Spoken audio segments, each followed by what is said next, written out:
Hello, hello, hello. Welcome, welcome to Sunday's Best. I trust that you've got your worship service in today, your delicious dinner, and now you're ready for some information to help start your week off in high gear. So, if it's your first time, don't make it your last. And we trust that you will enjoy what we have for you. And we're going to go back and review a few things from the past couple of weeks, because this entire month has been about cut your bills in half. All right? So we may not be able to do that immediately, but that should be our goal. Cut it in half and then get rid of it. All right? Because debt is not your best friend. As we talked about in previous weeks, we said that when you're in debt, it can be easy to pretend that everything is okay until one day it catches up with you. Yep, debt can be dumb. Debt can be real. And the only way to get out of debt is facing it head on. And as much as you'd rather bury your head in the sand and pretend that everything is okay, when it's not okay, it needs to bother you so that you can take the appropriate action. And I'm going to quickly go over a list of ways that we said could help you get out of debt. And you don't have to write these down because I'm going pretty fast because I got a lot of stuff. And tonight we're going to be in chapter 5 of the book. So, how to get out of debt with frugal living and smart shopping. We know you got to spend some money. We don't expect you to not have anything that you want. After all, you're still working hard. And so, cutting coupons, or using them on your phone, as I said. Trying the consignment shopping if you have to shop for clothes. A lot of times we can shop right in our own closet. Cut the cable bill. Cut it, cut it, cut it. Cable bills can be in excess of $200 a month. And one of the biggies is stop eating out as much. Break up with the barista, the coffee shop, if it's costing you a lot of money. Make your coffee at home. Plan your grocery trips, and we talked about that at great length. Bulk shopping, if it's going to benefit you. Not having stuff that you bought that you have to throw out because it's outdated. Avoid expensive hobbies. If it's costing you too much to have fun, find a free way of entertainment. Another one was definitely make a budget. Make a budget. Something that you can live with. There's several different ways to do that. If you need to, get a part-time job. You might have to sell a car. The average car payment is $577. Cut up the credit cards, shred them, burn them, freeze them, shoot them. But you'll never get out of debt until you stop making debt a way of life. That's what they say about credit cards. In the last couple of ones, it said, quit the comparison game. You want to keep up with the Joneses. And someone posted something and I shared it because I knew that we were talking about this tonight. You're trying to keep up with the Joneses, and the Joneses get to the cash register and none of the cards work. So what are you trying to keep up with? They have an image. It's a fake image. So you want to keep it real. And when you make your budget and when you stop comparison shopping, try to get everybody on board. Let your kids know what it is you're trying to do. And lastly, if you're self-employed, figure out a way to give yourself a raise. Okay? If not, ask for a raise on your job. So those were some of the things that we talked about in the previous weeks. And last week in particular, we talked about preparing. How do you prepare for the economic slowdown? How do you prepare? The slowdown is because of inflation. And inflation is higher now than it's been since the early 80s. And we said, have you given, as a child, you probably weren't given instructions, or you didn't grow up on a way to beat inflation. So these are new words that we're hearing. But you know what? They are affecting everybody across the board.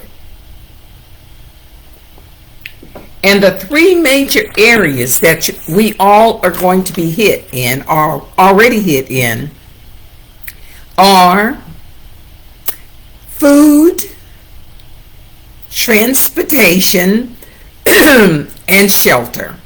So tonight we're going to talk more about shelter. Last week we talked about transportation. And think about it.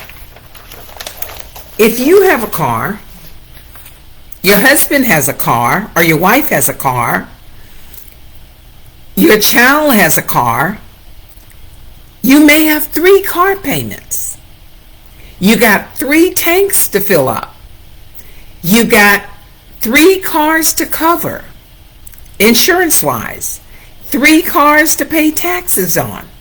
Because if you're not paying a car note, that doesn't stop the bleeding.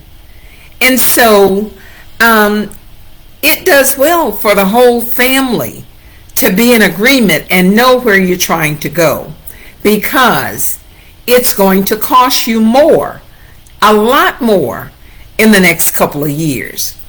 So if you're buying a vehicle, we said, research the vehicle features. How much does it really cost you? Not how much the payments are. How much, if you take 7 years to pay for it, how much is it really costing you? Plus, it depreciates 20% when you drive it off the car lot. So think about the miles per gallon, the repair, the maintenance, and the dealer warranty, and whether you want to get an extended warranty. So now, the first 10 minutes, I tried to update you and bring you up to speed on some of what we talked about last week. Remember, if you miss, you're going to miss something. So try to put this in your time management, because I've gone to series now. So each month, I'll be doing a series, and maybe some series will be shorter. There'll be 2 weeks, and we'll be able to cover 2 particular topics. But when you miss something, just like when you go to school, if you miss a day at school and you are very studious, you're going to call one of the best students in the class and say, what did y'all do today? What did I miss? And then you want to catch up on that before you go back to school. So, these are new buzzwords. And if you haven't heard them, you may want to write these down. These are not words that we grew up on. These are not words that we have in our average conversation or have had in our average conversation. And remember, you need to be talking to people who know what's going on so that they can keep you informed and so that you can feed off of each other. You don't want to be always associating with people that just want to gossip, people that just want to talk about all the tragic things in life. You got to watch your circle. You got to watch who you associate with. And because their conversation become memories in your head. And so the words that I want to say that if you're talking with anybody that's trying to keep up and trying to make sure that they have their house in order, the words you'll hear: pandemic. Prior to 3 years ago, have you ever heard that word? I hadn't. COVID, that's a new word. Inflation, soft recession, deep recession, seller's market, the great resignation, work from home. All of these are pretty much new words, new terms that we better get the hang of it, because it is how we're going to prepare ourselves, position ourselves to thrive and not mainly to survive. So inflation, let's deal with that one. Inflation is over 9%. And that's the first time since the 1980s that inflation was over 9%. And there are a lot of terms and words and conditions and issues that are kin to that word, inflation. Let's talk about food. Food prices are up 12.2%. Cereal in particular, for those of us who have children or grandchildren to feed, cereals are up over 12%. And dairy products, the milk that you need with a cereal, is up nearly 14%. So when you look at the cereal price and the price of milk, there goes 25% increase just on that one meal. And your meat prices are up 14% over last year this time. Did you know that 58% of Americans live paycheck to paycheck already, before 9% inflation and prices soaring and soaring and soaring? And you know what? This thing is not just for low income or poor. They don't have a category for inflation for the poor and inflation for the well-to-do. There are people making in excess of $250,000 a year, and 30% of those people are living paycheck to paycheck. Now, I know you're saying, Nancy, how could that be? How could that be? If I'm living paycheck to paycheck and I'm barely making $50,000, people who are making 5 and 6 times that, how come they're living paycheck to paycheck? I'm glad you asked. Because people are living above their means. People are living above their means. And so tonight, we're going to talk about a changing, emerging market, a shifting market. Example that was given on a video was, and I know this is far above what most of us on this line are dealing with. If you bought a home in January 2022, I'm telling you how fast this train is moving, for $500,000, and you put down 20%, which represented $100,000, and you got that loan, that $400,000 loan, at a 3.5% interest rate, your payment was around $1,900 a month. Remember that $1,900 a month, and remember how much house that was. That same home, if purchased in June or July, 6 to 7 months later, will now cost you $533,000. That's a 6% increase. And if you put down 20% of that and finance the difference, today you're going to finance it at 6.5%, or somewhere between 6 and 6.5. But let's just say in January it was 3.5, and you financed it at 6.5 now. That $1,900 payment then would be about $2,700 a month. But that's not the end of it. $1,900 that would buy a $500,000 home at 3.5%, what the payments would be, that is almost what some people are paying for rent right now. $1,700 to $2,500 a month. So that word inflation drives the interest rate. That interest rate drives the prices either up or down.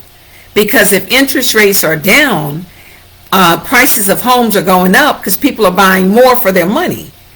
But inflation, and I don't understand it all, and I'm not trying to explain it to you all. I'm just telling you that rent is on the rise, home prices are on the rise, but guess what? You got to live somewhere, and God bless the child that has its own. So some things are out of our control.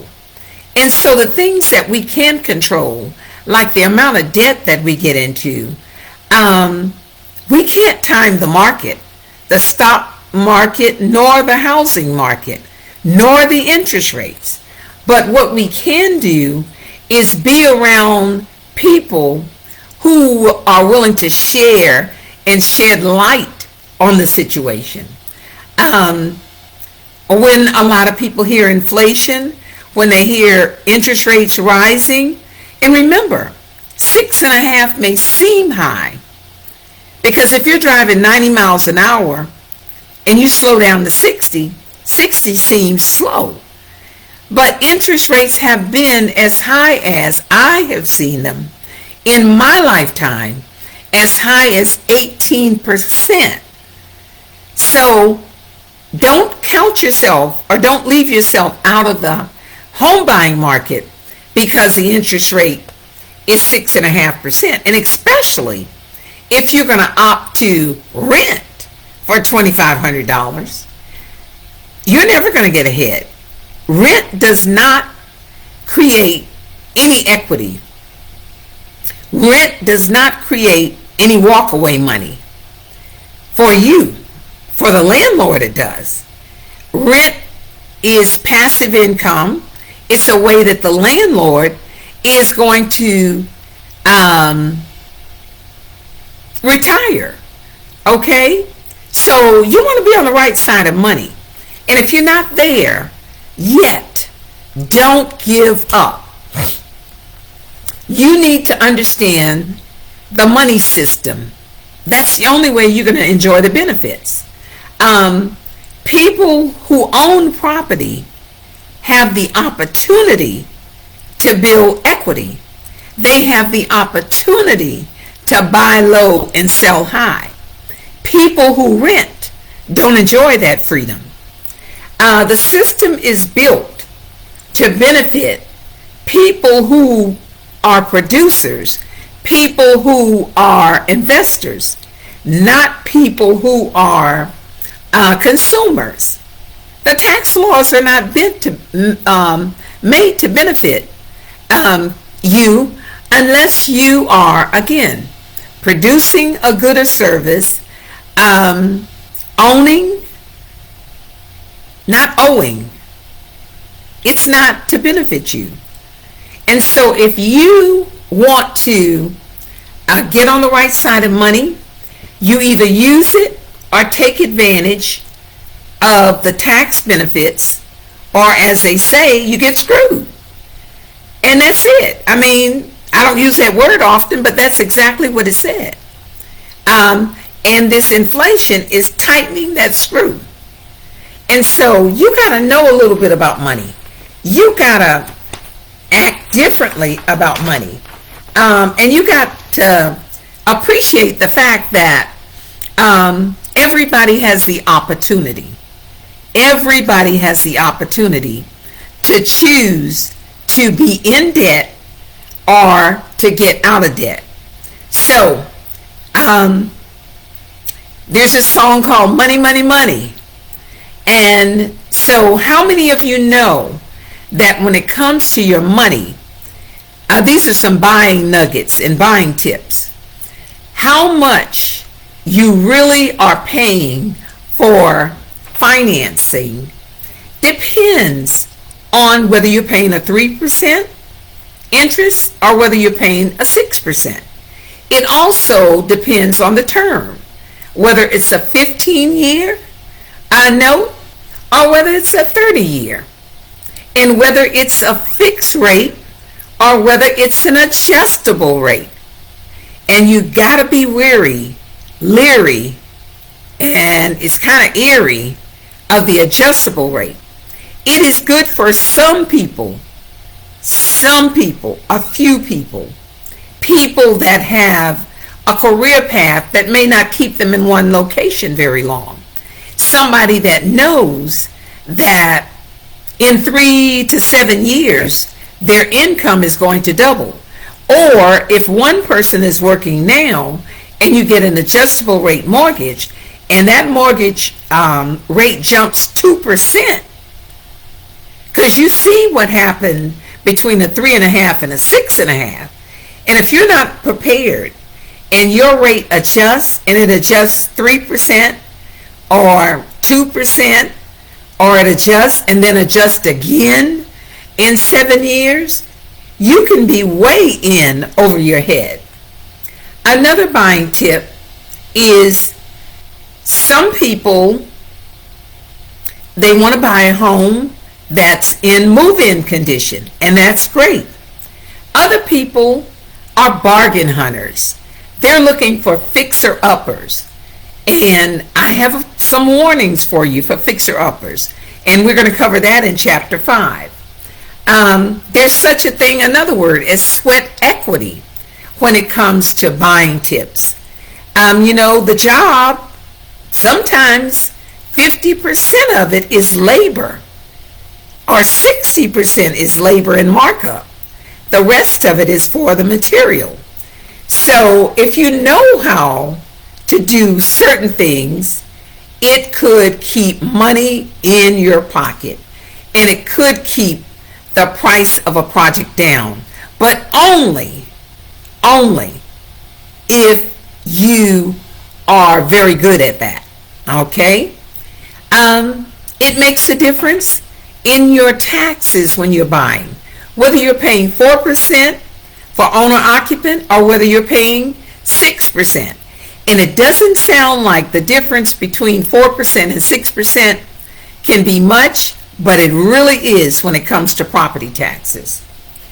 If you're buying, another thing you need to consider, if you're moving into a townhome, there are advantages for people that own townhomes, but there's an association fee, a HOA fee, rules and regulations. And association fees can go anywhere from $60 a month to over $300 a month on top of your mortgage payment. But that HOA, when it needs a new roof, when it needs painting on the outside, when rotten wood needs to be replaced, that's where you get the benefits. If you are a person that doesn't like to do outdoor chores, you're not good at painting, you want to live in a house, you want to grow your equity, but you don't want to do any of the exterior work. If you live in New England, you don't want to do the shoveling the snow or dealing with the ice on the sidewalk. That's where your HOA could benefit you. Another way to save money, when choosing contractors, You have got to be wise. We're talking about home ownership. We're talking about home maintenance. We're talking about improvements. We're talking about restoration. And there's a difference between repairs and renovation. You got a leak in your roof. If you have to replace the roof, that's one thing. If you choose to go with 30-year shingles, that may be more of an investment because you're looking that when you sell, you want that roof to still look really, really, really good and last for 30 plus years. So, energy, saving energy when you're buying a home, that's one of the things that you can use to cut your bills in half. What do you keep your temperature set on? As you get older, some people need it. Some people are in menopause and they need it cold. Other people are older. They got arthritis and they need it warmer. So how do you adjust? Because that is one of the ways that your money can be going out the window or out the door and you not even recognize it. All right? Insurance. If you own property, make it a point this week. Unless you are an insurance agent, contact your insurance agent and ask them, how can I get a better rate? If you don't know if you got a $500 deductible and you can handle a $2,000 deductible in case you have a loss, that is a great way to save on the amount of premium that you pay. So, and I'm going to tell you, we're going to go to 7:45 tonight. So, an extra 15 minutes. Most expenses on your home take planning. And if you don't have an emergency fund and the roof starts to leak, if you don't have an emergency fund, the air conditioning goes out, the water heater bursts. If you don't have an emergency fund, you've got an emergency. And either if you're trying to get out of debt, the first thing you're going to reach for is the credit card. Okay? So we want you to be better prepared. We want you to have that emergency fund. Before you buy a home, have that emergency fund because it is so important. And how much home should you buy? Again, don't compare yourself to your coworker. You may be getting paid the identical salary, but your bottom line could be very different. Very different. And most times it is very different because no two households are operated the same. But your home will typically, it should not be more than 28 to 30% of your income. So let's just say you're about to shop for a home. And if you bring in $5,000 a month or $60,000 a year, 30% of that would be a mortgage payment of $1,500.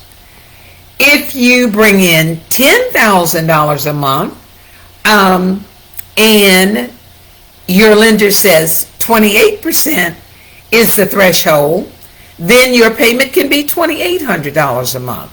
That's just an example because most lenders will allow you to go a higher percentage based on the type loan that you're going to get.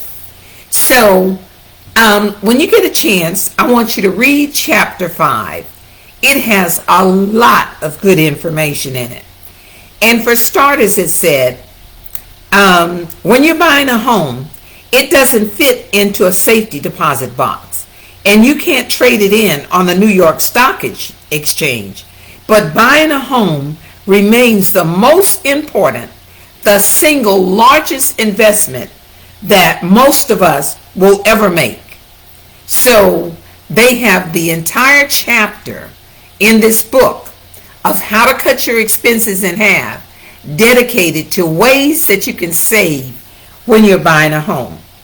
In the priorities, I learned this before I got into real estate 36 years ago, before we bought our first home at 21 and 22 years old. Location, location, location. And that's a word that you probably heard. It's not really one of the buzzwords. But you know what? It's still real relevant. Because no matter if you're buying north, south, east, or west, as every real estate agent should tell you, every good real estate agent will tell you, the three most important considerations when looking for a new home is location, location, location. So why is that important? You need to look at the neighborhood you're moving in. You need to know what the zoning says. You need to know what the traffic patterns are. You need to know what's planned for that field across the street from you. You need to know the importance of buying low. Well, let me say first, analyze. Like in Proverbs 31, the virtuous woman, seek out a field, analyze it, buy low, and sell high. That's how you make money. Buy low and sell high. It's hard to play catch up, especially now. This market that we are in is softening just a little bit, but beware, it's still unprecedented. We've never seen anything like this before. So if you are buying or you want to cut your bills in half, you owe it to yourself to go through this chapter in the book. And it also talks about if you're going to decide to buy a fixer-upper, being the jack of all trades and the master of none, this is not anything to play with. If you don't know how to do something and do a professional job at it, hire the professional.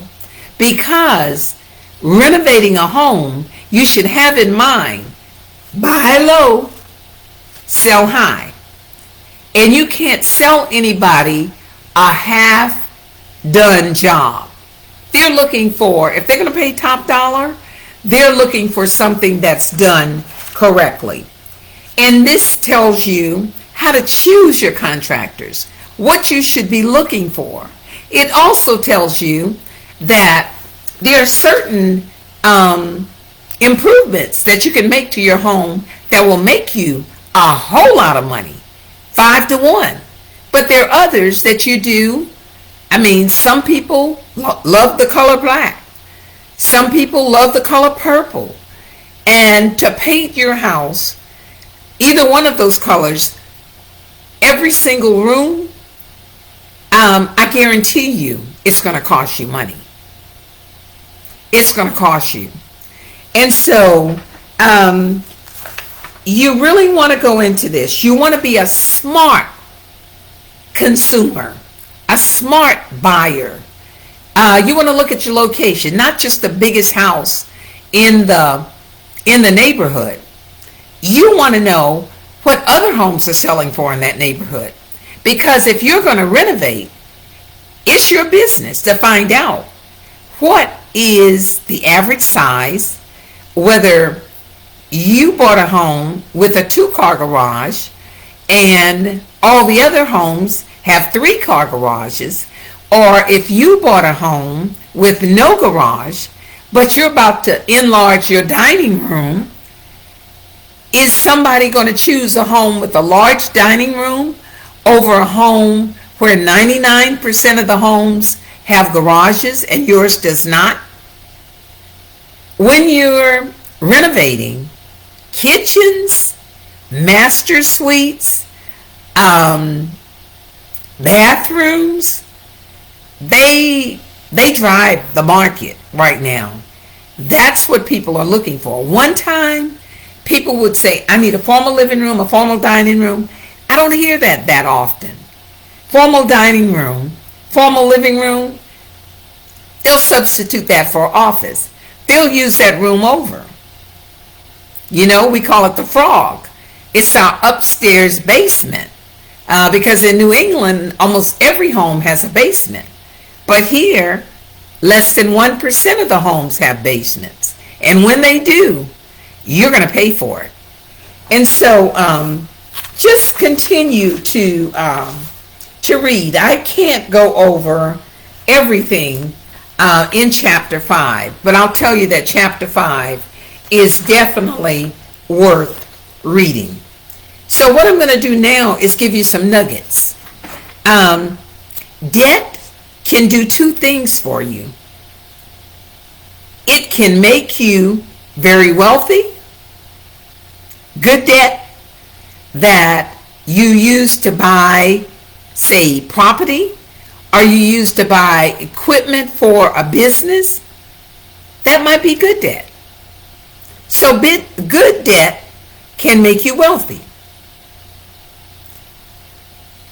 Bad debt can make you poor or keep you poor. So remember, you get a chance to choose good debt or bad debt, wealth or poverty. Here's another nugget. When you use debt to buy stuff, you are borrowing from your future monies that you have not earned. So you want to know what opens the door to living paycheck to paycheck? Buying stuff with money that you haven't earned yet. Another nugget. Understanding money isn't as simple as knowing how to count change. People say, I know how to count change. I know how to deal with money. Most of us don't. Understanding money is not just about math. It's about your mindset and the behavior around money. What's in your head is 20%. What you think about money. What you do with your money once it's in your hand is 80%. And that behavior, that habit, that lack of knowledge is what keeps you poor. Another nugget. Did you know that the average Americans spend a whole lot more than they make? You said, how's that possible?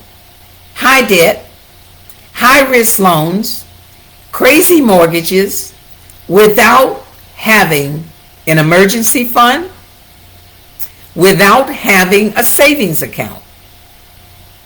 We're talking about housing. We're talking about how to cut your bills in half. These are just common sense wisdom nuggets. It says the poll since 2008 reveals only 32% of people would be able to cover a $5,000 emergency right now, because without borrowing it either from somebody or on credit card, only 32% of people would be able to handle that emergency. And you know what? Life comes at all of us. So my question is, along with this nugget list, how much would you sacrifice? How uncomfortable would you be willing to get to be comfortable in shopping for food, in transportation, and in housing? How much would you sacrifice? And I read something today that was kind of profound. Money is like a brick. You can throw it through somebody's car window and you can cause a lot of damage. It's still a brick. A brick can be used, that same brick can be used to build a foundation, to build a dream home, one brick at a time. Same brick. The brick just wants to be a brick. Once it's in your hands, once it's in the hands of a human being, it takes on the character based on the action of the person. Now, don't you think that's pretty profound? It's still a brick. You can do good or you can do bad. So a brick is neither bad, but mostly good. It is solid. You are not bad because you made bad money choices, and you are not bad if you don't have any money. But you're not bad if you got a lot of money. All right? And you're good if you know how to handle what you got. Because a lot of times, God is not going to release any more. You can pray until you're blue in the face, asking him to enlarge your territory. But if you don't prove to him that you can handle a little, he might give to somebody else who's in their season, who is prepared. So it is your future. How you deal with it, how you handle it, could be just like the brick. You can take the brick and you can break somebody's window. Or you can take the brick, use wisdom, and build your future solid. You can leave an inheritance for your children and your children's children based on what you do with the brick. So you work hard for the money. Why not learn how to make the money work for you? And the more you spend and keep adding, the deeper you'll get into the pit. So if you want to learn how to cut your bills in half, read this book. I'm glad I stumbled on it after reading it first in 1993. So that's what I wanted to share with you for tonight. And let me see who we have on.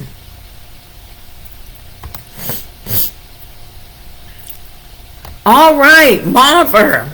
Let's see, it jumped back down. I got Andrea Williams. She says, hi, Nancy and friends, and I paid myself. Lavinia says, good evening, I paid myself. I love it, y'all. You're paying yourself. It's Friday. Everybody said, thank God it's Friday. So what do?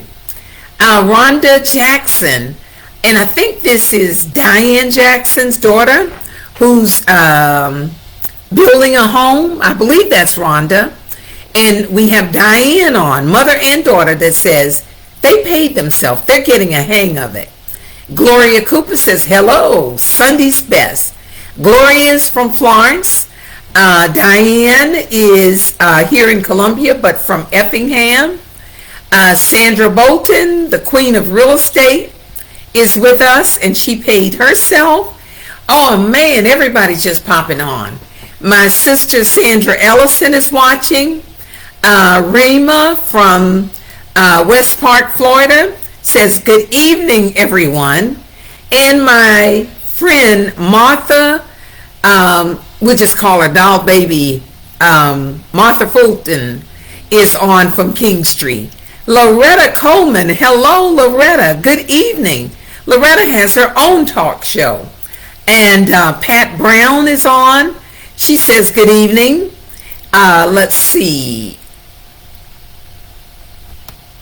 Sandra Bolton says, they're living above their means, therefore they are still broke, poor, because of poor choices with money. Absolutely.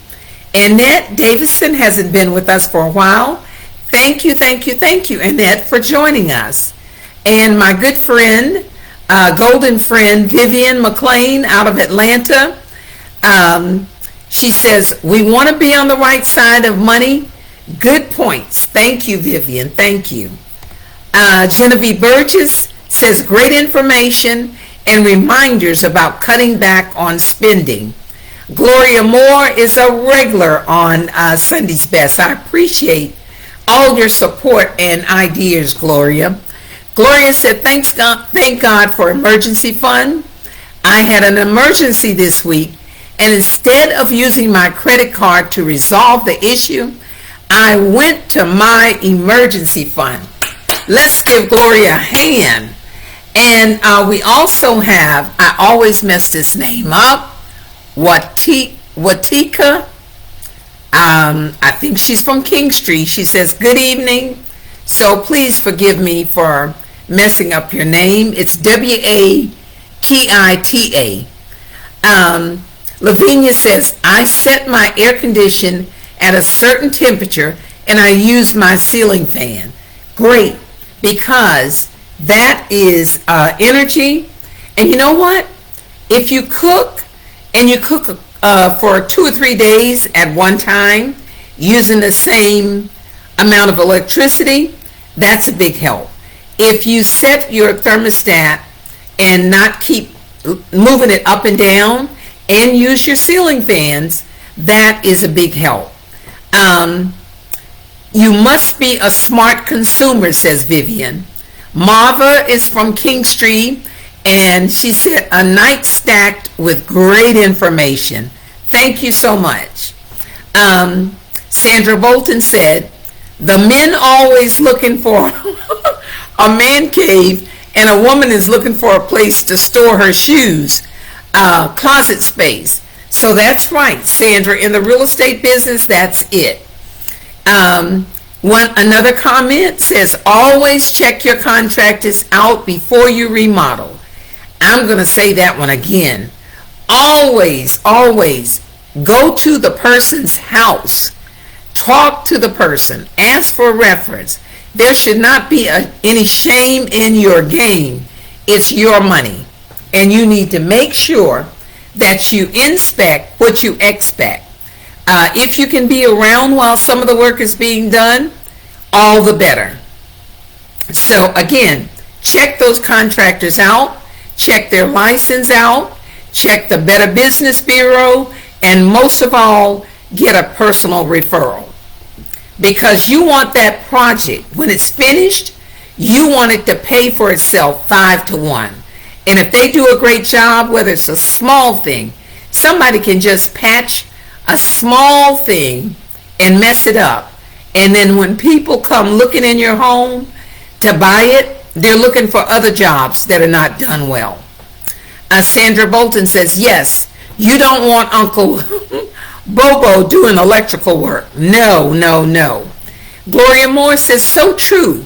Buying things when you haven't made the money yet, that's a stronghold.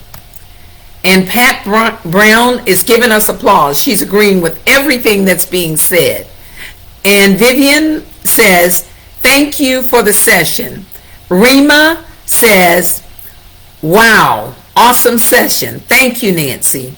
Lavinia says, good information. Thank you for sharing this. That was Leslie White. Lily James says, excellent information as always. Pat Brown says, thank you very much. We are never too old to learn. I agree, Pat. Never too old to learn. Sorry.